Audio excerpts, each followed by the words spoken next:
नमस्कार सभी रीट और सेकंड ग्रेड शिक्षक भर्ती के छात्र छात्राओं को रामानंद क्लासेज में हार्दिक स्वागत है। तो कल आपने शैशवावस्था की विशेषताएं देखी। आज हम शैशवावस्था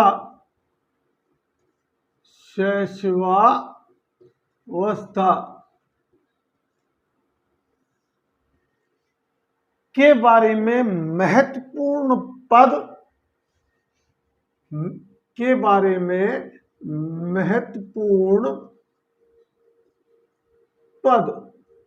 जो एग्जाम में आपसे विशेषकर पूछे जाते हैं, और शैशवावस्था में शिक्षा का स्वरूप क्या होना चाहिए और शिक्षा का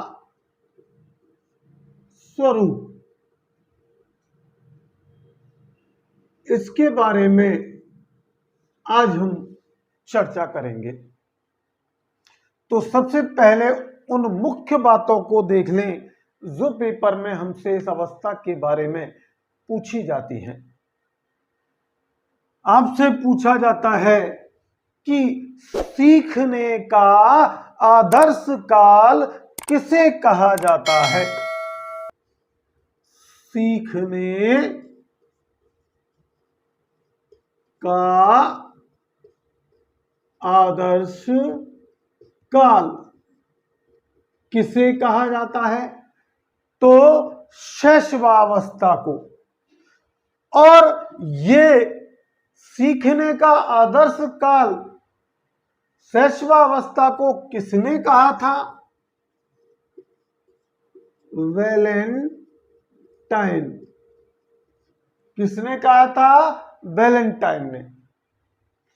दूसरा आपसे जो है कि सीखने की सीमा और तीव्रता विकास की अन्य अवस्थाओं से इस अवस्था में सबसे अधिक होती है।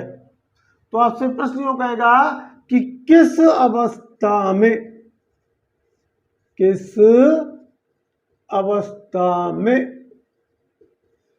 सीखने की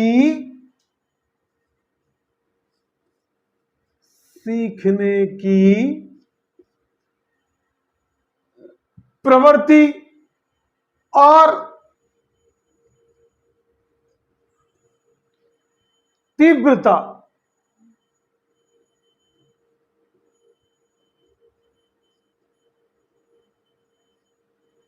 विकास की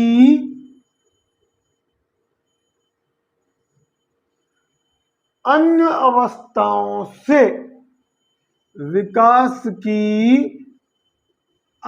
अवस्थाओं से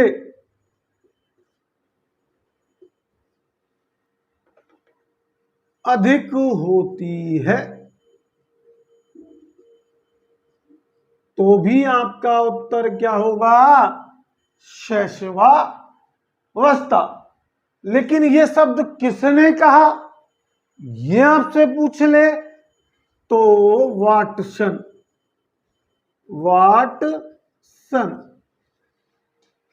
तीसरा आपसे ये पूछा जा सकता है कि जीवन की आधारशिला या महत्वपूर्ण काल किस अवस्था को कहा जाता है? जीवन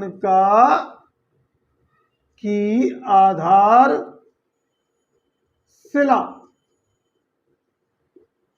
या शिलान्यास व महत्वपूर्ण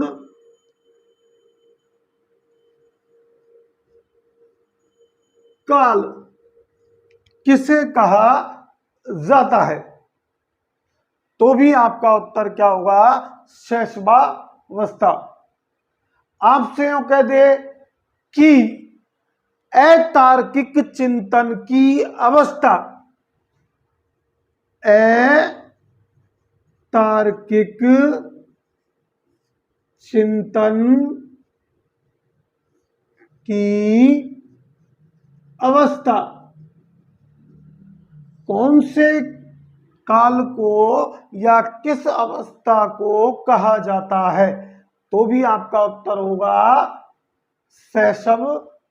शैशवावस्था।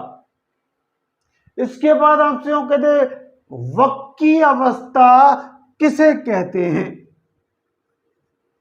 वक् की अवस्था किसे कहते हैं? वक्की का मतलब होता कुछ ने कुछ बोलना, कुछ ने कुछ बोलना, जिसे हम बड़बड़ाना भी कहते हैं।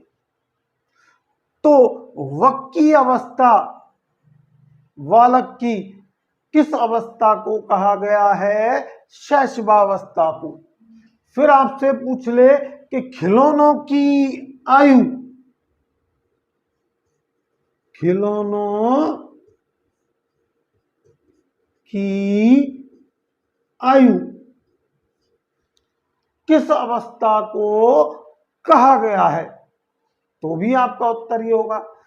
फिर आपसे यूं कह दे बालक की अजीबो गरीब अवस्था, बालक की अजीबो गरीब अवस्था किस अवस्था को कहा गया है? तो आपका शैशवावस्था होगा।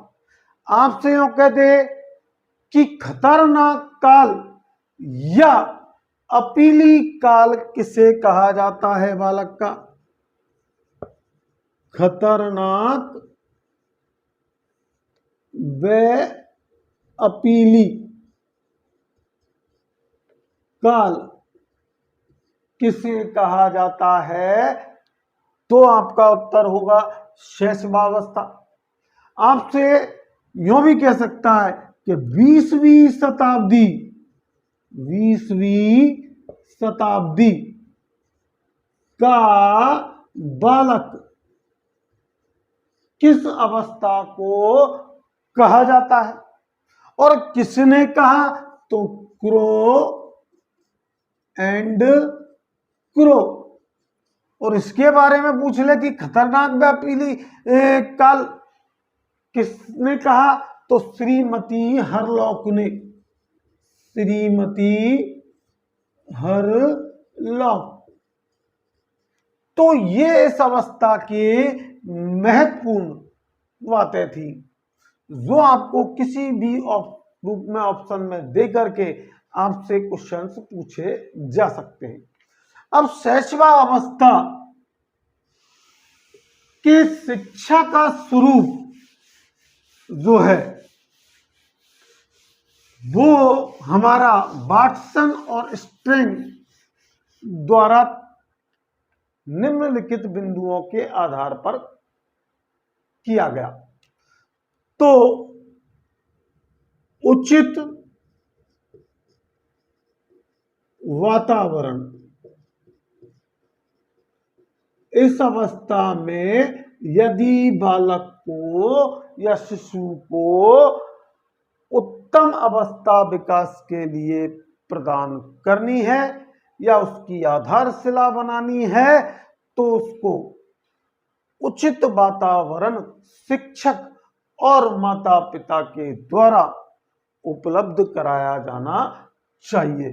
क्योंकि एक बालक शिशु अवस्था में शांत, स्वस्थ और सुरक्षित वातावरण चाहता है, और सुरक्षित वातावरण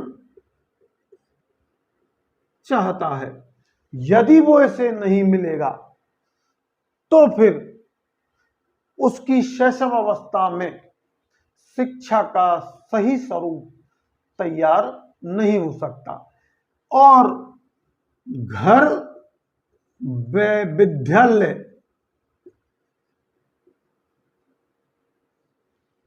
में इस प्रकार का वातावरण तैयार करना चाहिए। घर व विद्यालय में इस प्रकार का वातावरण तैयार करना चाहिए, तो ही एक बालक शिशु अवस्था में सही विकास की ओर बढ़ सकता है। दूसरा, उचित व्यवहार। उचित व्यवहार, देखिए शिशु अवस्था में मैंने कल विशेषताओं में बताया था कि इस अवस्था में बालक दूसरों पर निर्भर रहता है, दूसरों पर निर्भर रहता है। तो इसलिए शिक्षक और माता पिता को शिशु को डांटना, पीटना या उस पर क्रोध नहीं करना चाहिए। तो एक शिक्षक को व माता पिता को शैशव अवस्था में उसे डांटना, पीटना व उस पर क्रोध करना नहीं चाहिए, बल्कि उसके प्रति सही शिक्षा का स्वरूप उसे दिलाने के लिए उसके प्रति चाहे माता हो, पिता हो या शिक्षक हो, सदैव प्रेम,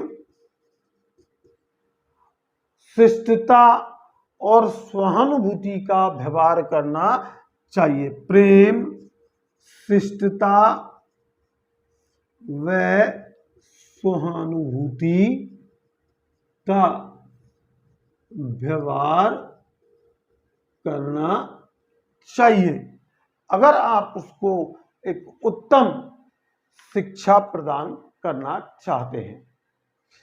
तीसरा, जो हमें शिक्षा का स्वरूप रखना है वो वास्तविक वस्तुओं पर शिक्षा द्वारा बल दिया जाना चाहिए। वास्तविक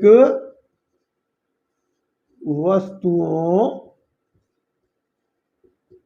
द्वारा शिक्षा पर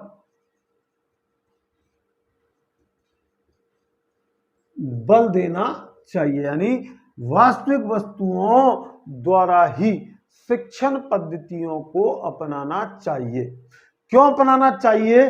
क्योंकि इस अवस्था में बालक कल्पना के जगत में रहता है, क्योंकि इस अवस्था में बालक कल्पना के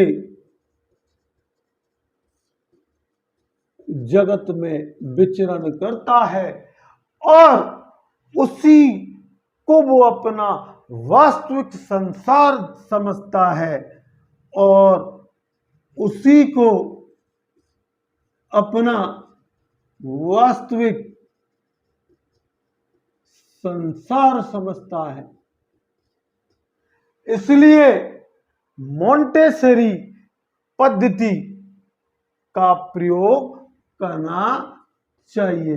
मोंटेसरी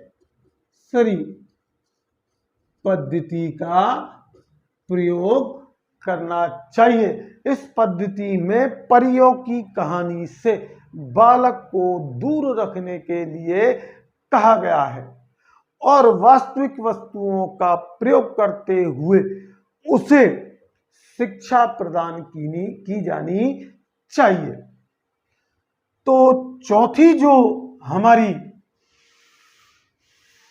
शिक्षा का स्वरूप बनाया जाता है बालक के, उसके लिए आपको जो है आत्मनिर्भरता की शिक्षा प्रदान करनी होगी। आत्मनिर्भरता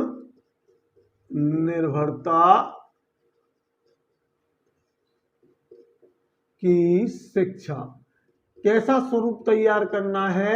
आत्मनिर्भरता की शिक्षा का। आत्मनिर्भरता का मतलब होता है स्वयं सीखने, स्वयं काम करने की प्रवृत्ति का विकास करना। तो ऐसी शिक्षा पद्धति हमें बालक को उपलब्ध करानी चाहिए कि वो स्वयं सीखने की प्रवृत्ति का विकास हो उसमें, और काम करने का विकास हो।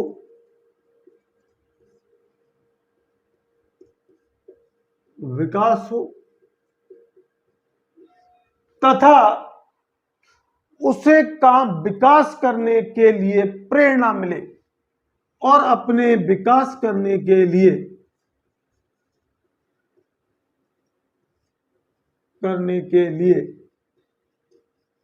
प्रेरणा मिले।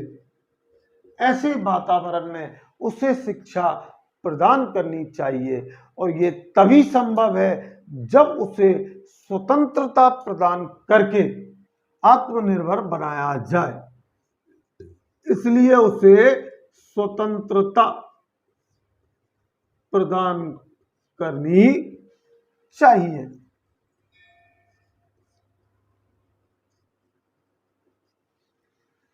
पांचवा जो हमारा आता है, चित्र कहानियों के माध्यम से शिक्षा।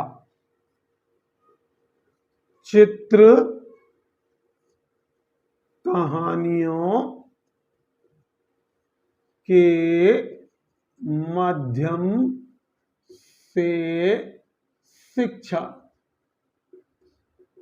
तो शैशव अवस्था में बालक की शिक्षा का स्वरूप उसे ऐसी कहानियां सुनाई जानी चाहिए, उसे ऐसी कहानियां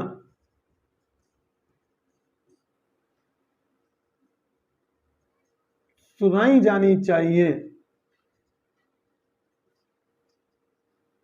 जिनसे उसे ज्ञान और प्रेरणा मिले, और फिर उन कहानियों की सचित्र पुस्तक भी उसको उपलब्ध करानी चाहिए। आपने देखा होगा कि जैसे साहस की भावना का विकास करने के लिए, उसके डर को निकालने के लिए उसे कॉमिक्सों से संबंधित कुछ ऐसे चरित्र के बारे में कहानियां सुनाई जाती हैं, जिससे फिर उसके लिए वो कॉमिक्स उपलब्ध कराई जाती है, जिन चित्रों को देख करके, और वो अपने अपने जीवन में उससे ढाल देता है। इस संदर्भ में क्रो एंड क्रो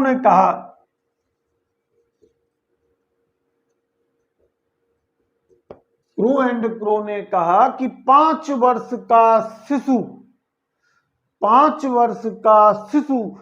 कहानी सुनते सुनते संबंधित चित्रों की पुस्तक देखना पसंद करता है। 5 वर्ष का शिशु 5 वर्ष का शिशु कहानी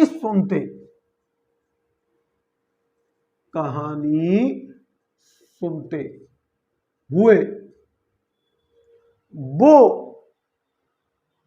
उसी समय संबंधित चित्रों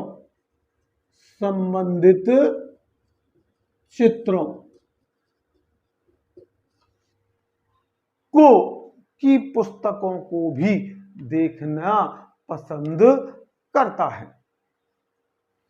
देखिए छठा, क्रिया व खेल क्रिया विधि का प्रयोग करके। ऐसा स्वरूप हो कि क्रिया व खेल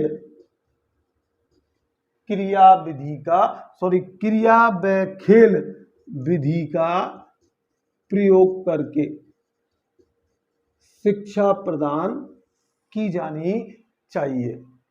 क्रिया का मतलब यह है कि बालक जिन प्रवृत्तियां, जो उसमें प्रवृत्तियां होती है जिनके साथ वो जन्म लेता है, जिन प्रवृत्तियों के साथ बालक जन्म लेता है, यानी जिस माहौल में वो जन्म लेता है वैसे ही कार्य की कराने के लिए उसे अवसर प्रदान किए जाने चाहिए। जिन प्रवृत्तियों के साथ बालक जन्म लेता है वैसे ही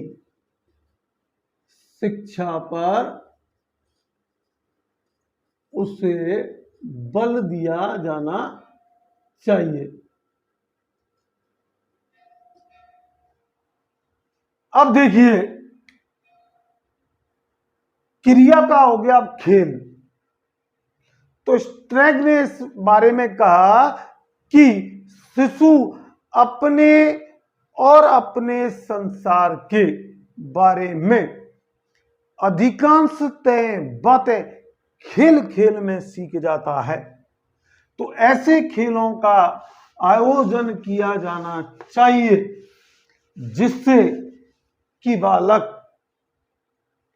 जो है खेलते समय ही उस खेल का महत्व और जो खेल से संबंधित शिक्षा है उसको ग्रहण कर ले। तो इस संदर्भ में स्ट्रैग ने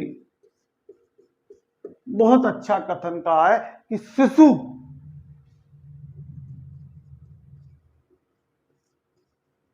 अपने और अपने संसार के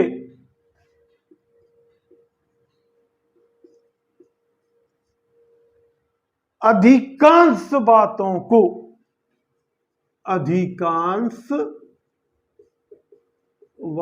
को खेल खेल में सीख जाता है। आई होप आप मेरी बात समझ रहे होंगे। अगला जो पॉइंट है हमारा 7वां, जो शिक्षा के स्वरूप का है।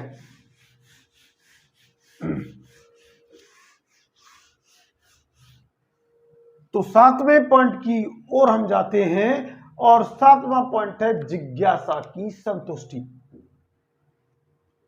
जिज्ञासा की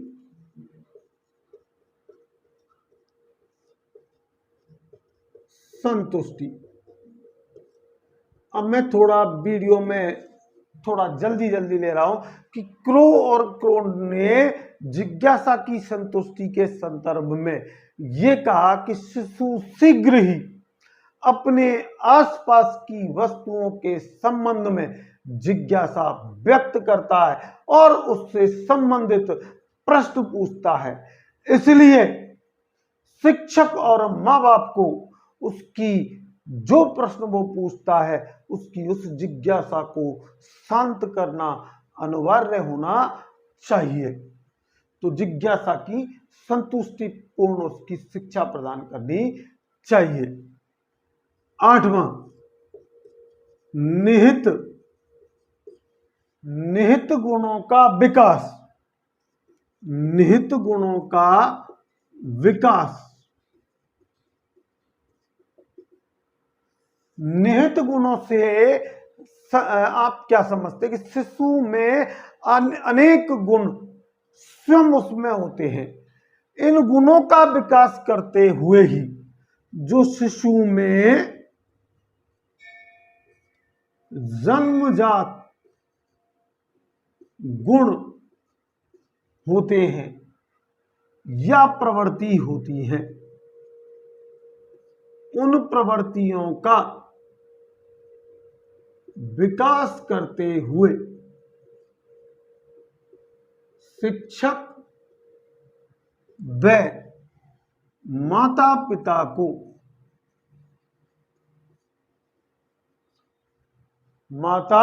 पिता को उसके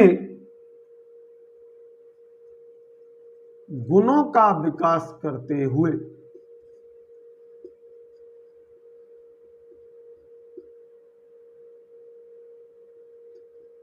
शिक्षा प्रदान की जानी चाहिए। 9वां है हमारा सामाजिक भावना का विकास। देखिए, सामाजिक भावना का विकास, तो इस संदर्भ में हम जानते हैं कि शिशु अवस्था का अंतिम भाग जो है, अंतिम भाग में शिशु अपनी इस अवस्था के अंतिम भाग में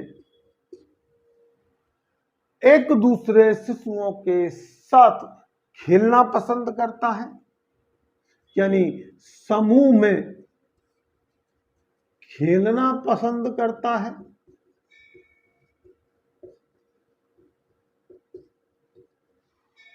और उसमें जो है सामाजिक भावना का विकास होता है, वो अपने साथियों के सामाजिक व्यवहार को, उनके दुख दर्द को समझने लगता है। 10वां देखिए आप कि मानसिक क्रियाओं का अवसर। ऐसा शिक्षा का स्वरूप होना चाहिए कि मानसिक क्रियाओं का अवसर मिले, ऐसी शिक्षा हमें देनी चाहिए। तो मानसिक क्रियाएं, हम जानते हैं कि शिशु अवस्था की विशेषता है कि इस अवस्था में मानसिक क्रियाएं तीव्र होती हैं, इसलिए उसे सोचने और समझने के अवसर देने चाहिए। इसलिए शिक्षक को व माता पिता को उसे सोचने व समझने के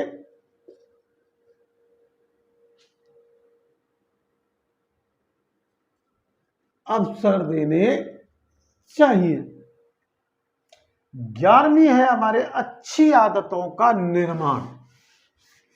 अच्छी आदतों का निर्माण, एक शिशु में किस तरीके का आदतें आपको डालनी है, ये एक माँ बाप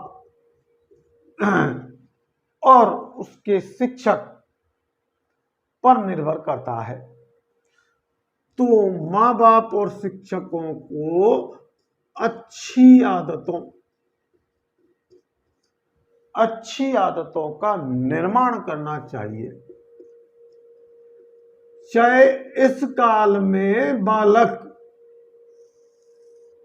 शिक्षा के कोई शब्द ना सीखे, लेकिन सबसे पहले उसे सत्य बोलना,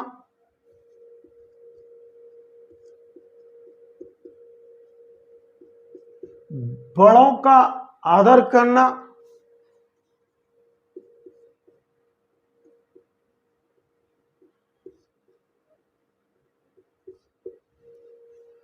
समय पर काम करने की प्रवृत्ति, समय पर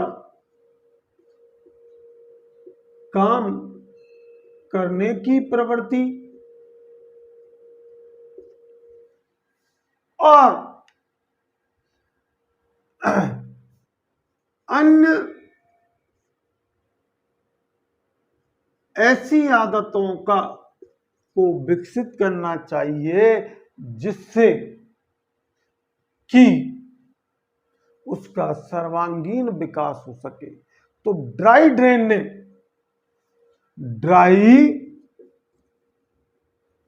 ने इस संबंध में कहा है, अच्छी आदतों के निर्माण के संबंध में, कि पहले हम अपनी आदतों का निर्माण करते हैं, पहले हम अपनी आदतों का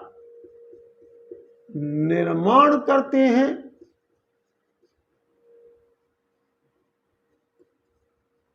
बाद में आदतें हमारे विकास का निर्माण करती है। तो बाद में आदतें हमारा निर्माण करती हैं।